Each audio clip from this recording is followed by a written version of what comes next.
Well, guys, it's finally here. The trailer we've been waiting a year and a half for. But if you don't want to listen to anything about it, if you want to go in blind, here's the time code you want to go to. This will just take you to the video regular. But for those of us who've seen the trailer and don't mind listening to me jabber on for a minute, it's amazing how little and how much information we get all at once. First things first, let's talk about what we do have. It's beautiful. It looks absolutely fantastic. That sunset battleship attack scene. I'm in for it. It's good. Let's keep going.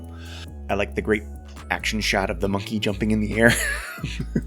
I think the major takeaway is the turn of Godzilla, why it is he's doing this. And I have a couple of theories about this.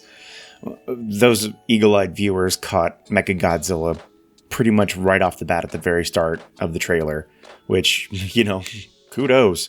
I was looking at the crowd looking for familiar faces, and the most familiar face is up above.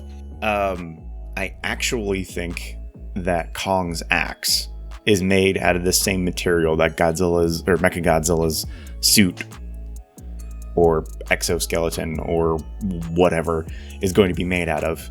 It's like this axe is going to be a prototype for what will be Mechagodzilla proper, which is kind of fucking terrifying when you think about it. I'm already making peace with the fact that Godzilla is absolutely going to lose, because he's bad guy, so therefore must lose. I'm getting the sneaking suspicion we're probably going to get a Justice League thing, or Batman versus Superman thing, where one of them, Godzilla's probably going to be on his last leg and Kong is about to deal the finishing blow, and then Mechagodzilla's going to show up and they're going to need to team up. Overall, I am stupid excited, and I can't wait to see it with everyone I can. But let's go back to the olden days and watch Ebirah, Horror of the Deep, and Son of Godzilla. Looking for his lost brother, Ryota convinces two either complete idiots or just exhausted men who just partook in a 48-hour dance competition, Ichino and Nita, to go and take him to the docks. There they perform a very casual B&E and are held at gunpoint by a not at all suspicious acting Yoshimura, who then invites the trespassers to just sleep there for the night. Yeah, boys. No red flags here, you go ahead and you get your nap. Ryota then takes the boat out of the harbor to go look for his brother. In the morning, all three men come to terms with their collective mistakes and accept their new fates together. A simple montage later, and the men arrive on Lechi Island, after narrowly escaping a giant set of pincers. It's fine, I don't think it'll come up again. Lechi Island hosts many strange forms of life, most notable of which are mercenaries, called the Red Bamboo. They collect people from Infant Island, yes, that Infant Island, to make them slaves, and make giant lobster repellent for their boats. And when they're not off being filthy slavers, they make something called heavy water, an ingredient in atomic bombs? Look, I just watched Chernobyl once, I'm not 100% sure how this whole thing works. After bumping into a runaway of the Red Bamboo, the group of inadvertent adventurers discover Godzilla just kind of taking a snooze after his whole intergalactic journey. Well, he certainly gets a wake-up service in the form of electrocution. The group is surrounded by the Red Bamboo and are looking to scare them off. Understandably cranky, Godzilla goes off and fights the first thing he sees about his size. Ebirah, a giant enemy crab. And they have themselves a little tennis match.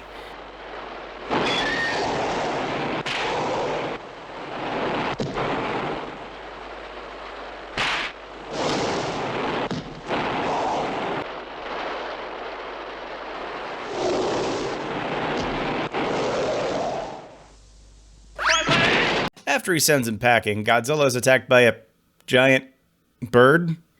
No, not Rodan, it's too fluffy, and it's honestly quickly disposed of.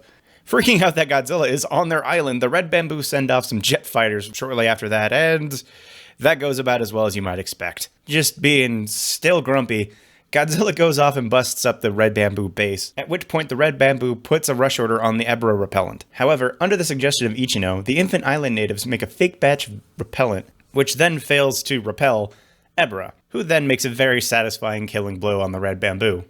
Because the crab is stealing the spotlight, Godzilla goes over and whoops some crustacean ass, and rips his arms off. While that's going on, the twins said word to the natives that they need to build a giant net so that Mothra can finally get her 5-star on Uber with a quick pickup. After a quick encounter, Mothra bolts with the Infant Island natives and our heroes, and Godzilla makes a break for the island as it explodes. There's a lot of fun to be had in this particular movie. Fans of the franchise may have recognized Akira Takarada and Akihiko Harada. Not to mention, this soundtrack is just kind of a bop. おいみんなさあ立て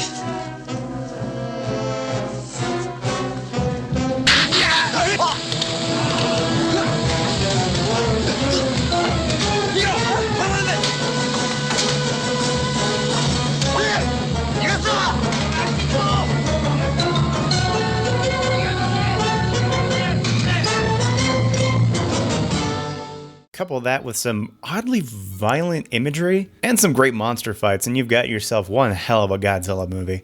In an attempt to make a weather control device to help prevent food shortages in the future, a group of scientists goof and cause the island's giant insect population to become even more giant. Kamacuras, or giant praying mantises, roam the island and for some reason begin to attack a giant rock mound with, in it, a giant egg. And crack it open. And inside is the Jar Jar Binks of the Godzilla universe. Speaking of Godzilla, the plot tells him to roll in and save his kid. And oh boy, does he do it with gusto.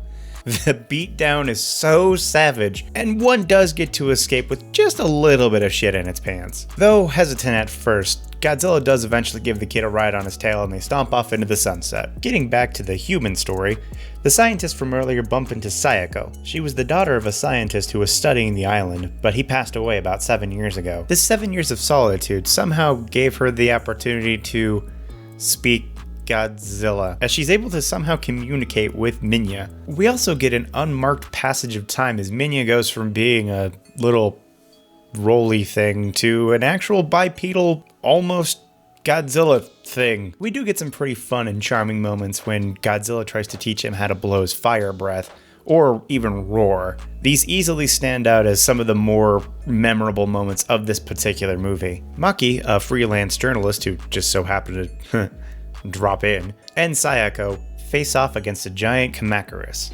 Minya, who just so happened to be strolling by, hears the call from Sayako and begins to fight the Kamacuras, who unfortunately just doesn't have what it takes to be his dad just yet. Their brawl seems to wake up something deep in the canyon below, a giant spider called Kumonga, who proceeds to web both down and actually straight up eats Kamacuras, or just kills him really quick. They don't really I assume he's eating him? It's hard to tell. It looks like it's going to be curtains for Godzilla's offspring when Dad Bodzilla himself rolls in and puts a stop to this nonsense. Meanwhile, back at the human plot, the scientists figure out where they goofed and have actually fixed their weather machine. They throw all the correct dials and detonate all the right bombs, and suddenly it begins to snow on the tropical island. Back to the monster fight, which of course we're all here for. Kumonga succeeds on his performance check and plays dead just long enough for him to poke out Godzilla's eye.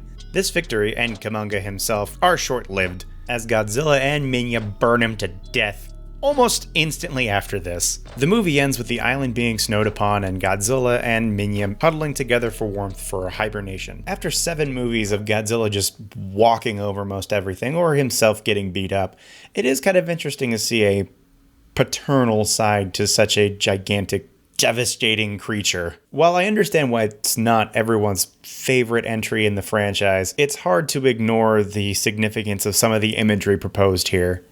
Alright, we have 4 monsters to get through today. We have Ebirah, Kamacuras, Kumonga, and Minya. I'm not including the Firebird or Giant Bird, depends on where you're reading the synopsis, I suppose, because it really doesn't do too much of note.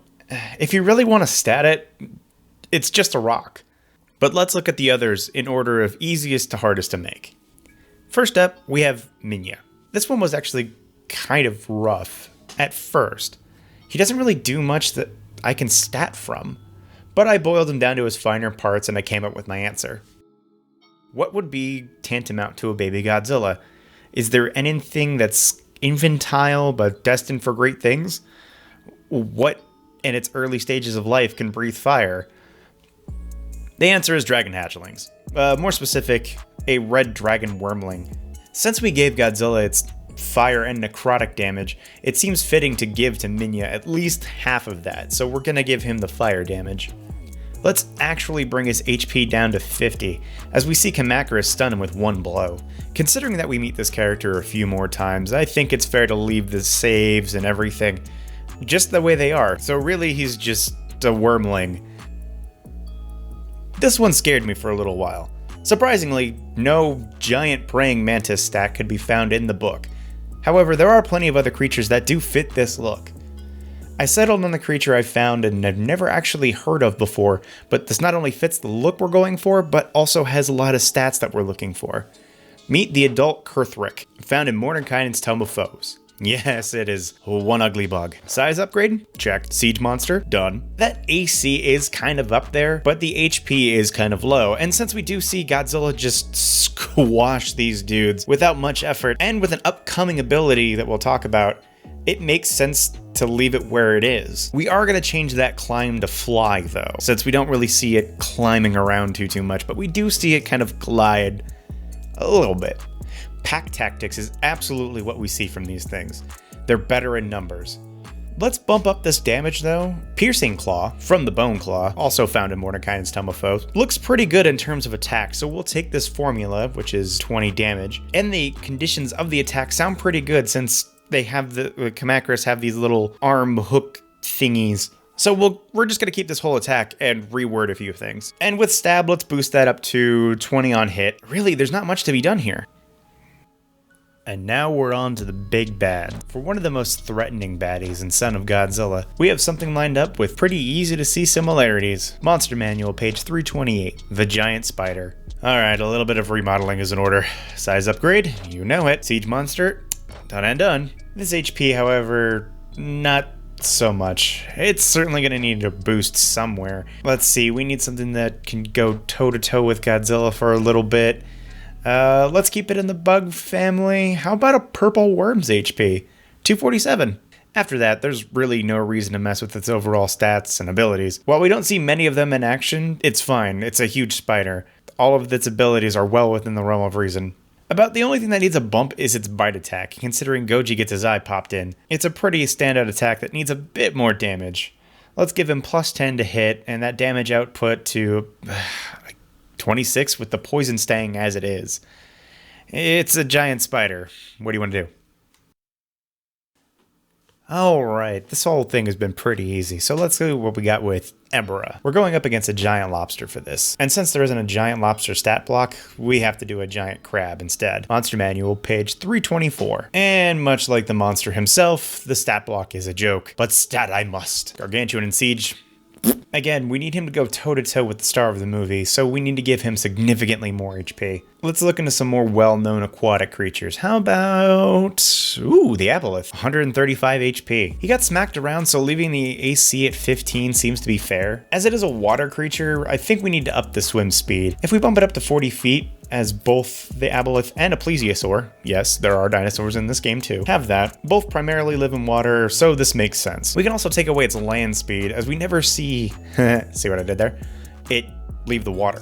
And again, our problem is damage output. Plus 10 to hit, as we do see him generally hit Big G. I went digging for a decent claw attack, and it seems to max out at around 22 damage on an ancient green dragon, which is insane. For those of you that don't know, the older a dragon gets, the stronger it becomes, and Ancient is pretty much where it maxes out. You'd think the claw attack would do a bit more damage when he bops, but it doesn't seem to really bother Godzilla, so this makes sense. I also like the idea of this grapple check we see. Add some fun. Since we see him actively eating people in the movie, we're going to give him the swallow from the Tarrasque, because I'm feeling evil. Finally, we gotta talk about rock here. Both Ebirah and Godzilla will be getting the Storm Giant's rock ability because it has plus 14 to hit and does 35 damage on impact. We've seen Godzilla using rocks as weapons these last few movies, so we can swap out his Deadly Wake ability, which does seem to take a little bit more of a back seat for a good long while, and we can kind of call this like a 60s variant build.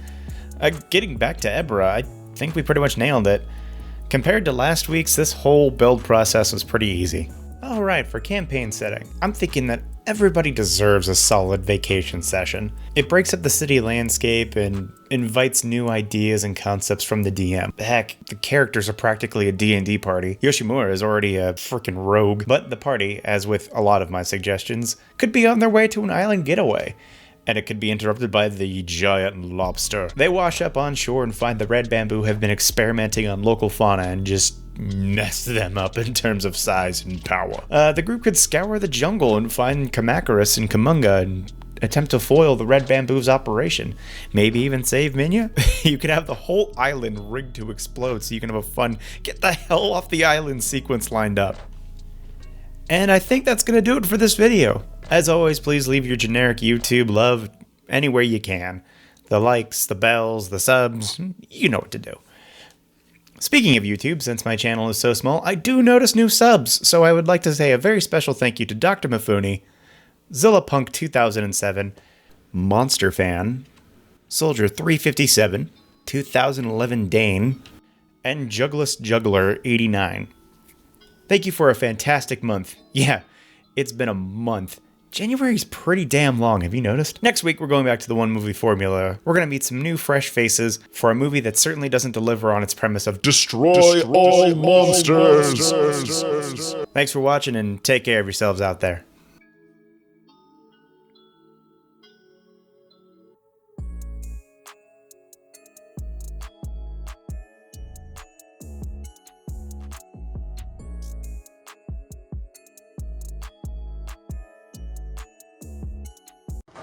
Genji 2 is an action game which is based on Japanese history. The stages of the game will also be based on famous battles which actually took place in ancient Japan. So here's this giant enemy crab